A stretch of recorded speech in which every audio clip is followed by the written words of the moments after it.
Kakatapos lang ng cold drive natin guys. Ngayon bibigay ako ng ano guys, konting kaalaman sa saging. Tinatawag nila ito guys na ano, gamot din siya, yung sabaw niya. Pero mag-harvest na rin tayo guys. Yung tinatawag nila saging na dipig. Ito guys, papakita ko sa inyo. Ayan guys, harvest natin yung dipig. Sarap yan guys. Siyempre bibigyan na rin ako ng konting kaalaman sa saging ito. Ito yung tinatawag nilang nakakagamot guys, ay yung sabaw nya. Papakita ko guys yung paano pamamaraan. Ayun siya guys. So, ito napapansin nyo, wala pang tubig. Bukas papakita ko sa inyo kung paano siya magkakatubig. Pero bago yun, kailangan natin siyang takpan. Tapos kung anong oras nyo siya ginalaw, ganun nyo rin siya oras na bubuksan. Kailangan natin siyang takpan guys.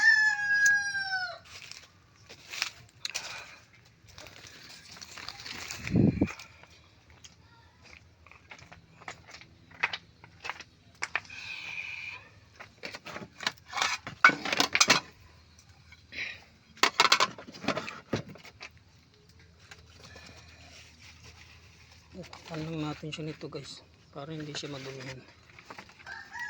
Tsaka isang timba. Tapos bukas papakita ko sa inyo kung paano siya nagkatubig. Itong tubig nito guys, marami siyang nagagamot. Pangkalahatan din siya. Pag ininom nyo ito, gagaan yung pakiramdam nyo.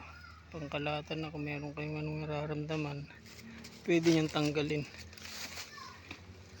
Ito guys, tatakpan lang natin.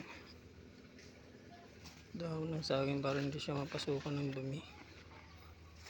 Tapos lagyan natin ng timba para sigurado.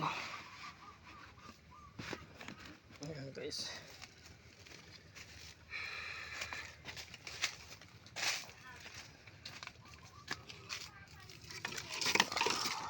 Ganda natin ng ano, hindi galawin.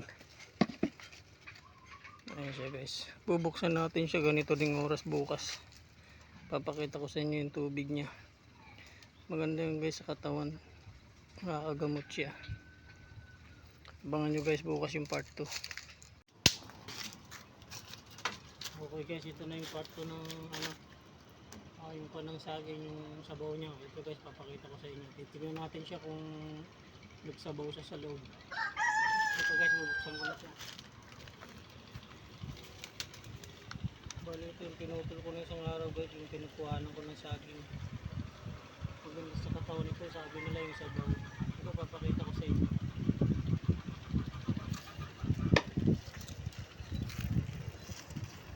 Ngayon siya guys, may sabaw siya oh.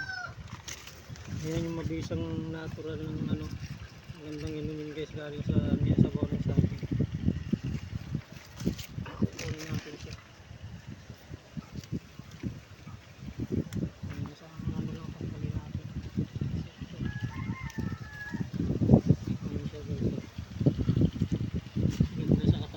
Natural siya. Kung marami nararamdaman kayong sakit ng katawan na ito, magandang inumin. Siya guys, nabulong siya. Ano siya, natural na nagtubig.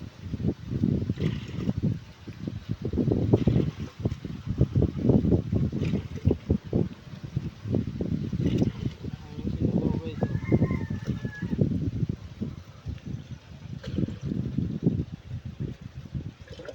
Yung gamot nito guys, pangkalahatan na siya. Kung meron kayong nararamdaman ito, magandang inumin. Shoutout na rin sa mga viewers, followers. Maraming salamat sa mga suporta niyo.